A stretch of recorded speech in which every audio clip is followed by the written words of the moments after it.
Warga negara asing yang berbuat semena-mena di Bali kembali viral. Kali ini beredar video bule memukuli warga lokal di Jalan Raya Uluwatu, Jimbaran, Kota Selatan, Badung.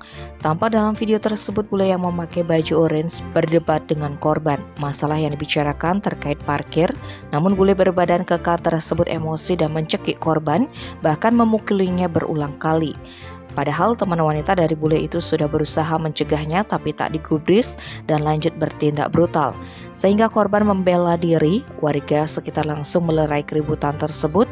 Masalah ini juga mendapat sorotan dari tokoh Nilo Jelantik dan membuat masyarakat Bali geram.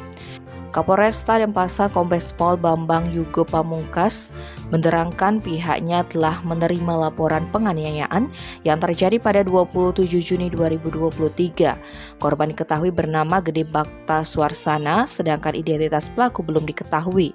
Sementara itu, Kapolsek Kuta Selatan Kompol Nyoman Karangadiputra membenarkan bahwa pemicu masalah ini karena bule itu ditegur parkir sembarangan. Akibat kejadian ini, korban disebut mengalami luka memar pada wajah. Pihaknya telah melakukan visum terhadap korban warga lokal dan mengambil keterangannya.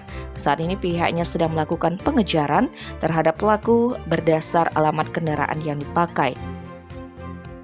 Tim Bali Express melaporkan.